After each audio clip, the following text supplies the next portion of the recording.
Hello everyone, welcome to my channel. Guys, आज की collective reading में हम जानेंगे कि आपकी रिलेशनशिप में किस वजह से ब्लॉकेज है।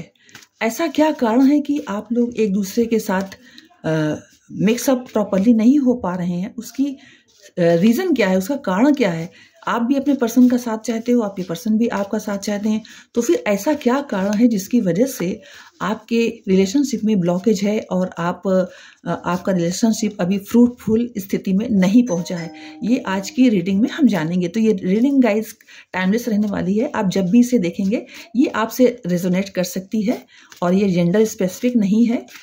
कोई भी इसे देख सकता है। कोई भी ज़ोडिएक साइन अगर आपका है आप इसे देख सकते हैं। ओके गाइस, तो ये हम आज की रीडिंग में देखेंगे कि क्या ब्लॉकेज है आपकी रिलेशनशिप में। ओके गाइस, तो पहला जो ब्लॉकेज है वो ये आया है एडमायर। ऐसा लगता है कि आप दोनों एक दूसरे को एडमायर नहीं कर रहे हैं। ऐसा लगता है कि जैसे कोई भी प्रॉब्लम अगर होती है तो आप लोग एक दूसरे को बहुत ज़्यादा निराशाजनक स्थिति में अब अपने आप को ढाल करके बात करते हो और इस प्रकार से बिहेव करते हो जैसे बहुत बड़ी परेशानी आ गई हो। क्योंकि देखिए प्रॉब्लम तो आएगी, आप रिलेशनशिप में हो चाहे ना हो, जिंदगी में है तो उसमें प्रॉब्लम तो आएगी। और प्रॉब्लम को हंसी खुशी स्वीकार करना ही बुद्धिमत्ता की निशानी है। तो आप लोग एक दूसरे को चाहे प्रॉब्लम में हो चाहे प्रॉब्लम में ना हो, एक दूसरे को एडमायर करने की आदत डालिए, ताकि सामने वाले को ये रहे कि आप परेशानी होने के बावजूद भी उसके साथ आप कितना इमोशनली अटैच्ड हैं। ये चीज़ इससे सिद्ध होती है। और दूसरी चीज़ ये है कि लव नेवर डाइज। इस बात को आप अपने माइंड में हमेशा रखिए। आप जिसके साथ रिलेशनशिप में हैं, मान लीजिए उसकी मेंटालिटी थोड़े दिन के लिए अपने घर वालों की वजह से या किसी कारणवश या अपने वर्क की वजह से, जिस भी कारण की वजह से मान लीजिए थोड़े दिन आपसे आपके पार्टनर इग्नोर भी कर रहे हैं, तो आप मूव ऑन करने की कभी मत सोचिए। इसलिए क्योंकि जिससे अगर आप सच में प्यार करते हैं तो वो प्यार खत्म कभी नहीं होगा। ये बात आप ध्यान रखिए। तो प्यार जो है हमेशा चूंकि रहने वाला है आप दोनों के बीच में, इसलिए आप दोनों एक दूसरे के साथ समर्पण की भावना बनाए रखिए। अगर मान लीजिए आपके सामने वाला व्यक्ति आपसे प्रॉपरली रिस्पॉन्स नहीं दे रहा है, प्रॉपर गिव एंड टेक नहीं ले रहा है रिलेशनशिप में, तो आप उसका कारण जानने की कोशिश कीजिए। ठीक है, क्योंकि एक बात ये समझ लीजिए कि एक बार अगर आपने दिल से किसी को प्यार किया है तो वो प्यार कभी आपके मन में कम नहीं होगा, या समय के साथ साथ कम तो हो सकता है, लेकिन आप उसको कभी भुला नहीं सकते, मिटा नहीं सकते। तो इसलिए जिसके साथ रिलेशनशिप में है उसके साथ एडजस्ट करने की कोशिश कीजिए, क्योंकि प्यार एक बार जब हो जाता है तो वो कभी जीवन से जाता नहीं है। इस बात को ध्यान में रखिए। नेक्स्ट जो आपका जो कारण आने वाला है वो है जॉय। ऐसा लगता है कि आप लोगों ने किसी भी स्थिति में जॉयफुल सिचुएशन में रहना कम कर दिया है। स्ट्रेस में ही आप लोग रहते हो। भाई कोई भी प्रॉब्लम है उसको, मानी भाई बात है कि प्रॉब्लम में आप खुश तो नहीं होगे, लेकिन उसको इतना टेंशन में रह करके आप प्रॉब्लम को सॉल्व करने की कोशिश करोगे तो सॉल्व नहीं होगी।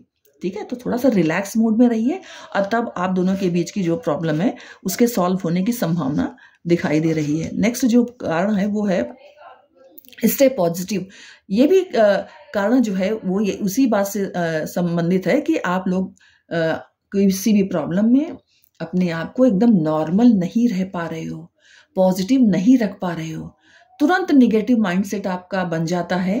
और आपके सामने वाले पार्टनर भी जब देखते हैं कि आपका माइंडसेट नेगेटिव है तो वो हो सकता है आपसे ज़्यादा नेगेटिव होने की कोशिश करते हो, और जहाँ नेगेटिव हुआ तो वहाँ पर स्थिति खराब होना शुरू हो जाती है। इसलिए ब्लॉकेज आना शुरू हो जाता है रिलेशनशिप में।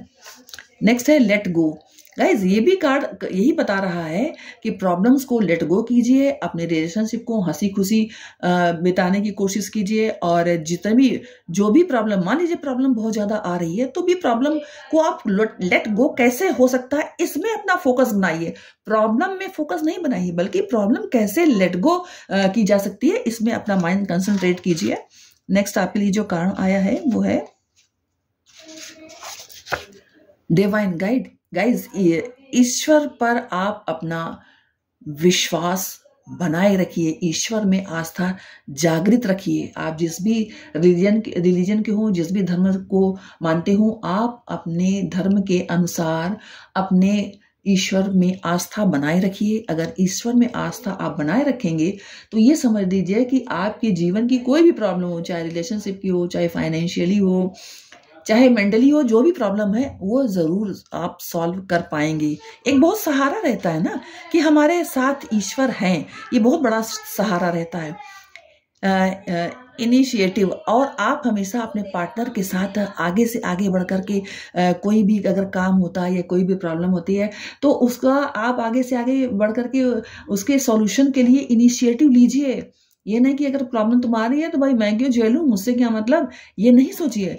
आप इनिशिएटिव लीजिए कि कैसे वो प्रॉब्लम सॉल्व हो सकती है, ताकि आपका जो रिलेशनशिप है, आपका जो रिश्ता है वो फ्रूटफुल हो सके और आसानी से ग्रोथ की तरफ जा सके। नेक्स्ट जो कारण है वो है फील फ्री।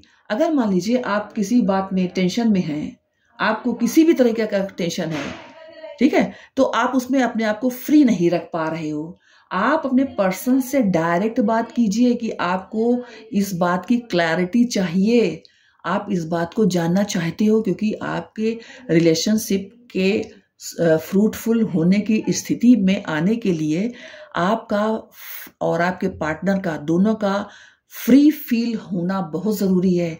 एक दूसरे के ऊपर विश्वास रखना बहुत जरूरी है, तभी आप एक दूसरे के प्रति फ्री हो पाएंगे। जब एक दूसरे के प्रति आप लोग अपने जो भी विचार हैं, जो भी थॉट्स हैं, उसको शेयर कीजिए। प्रॉब्लम है उससे शेयर कीजिए, प्रॉब्लम का सोल्यूशन कैसे निकल सकता है वो भी शेयर कीजिए। इनिशिएटिव लीजिए कि कैसे आप दोनों की जो प्रॉब्लम है उसको सॉल्व किया जा सकता है, और तब आप फील फ्री हो पाएंगे, अपने आप को बिल्कुल फ्री अनुभव कर पाएंगे। ओके गाइस, तो ये आपको करना है।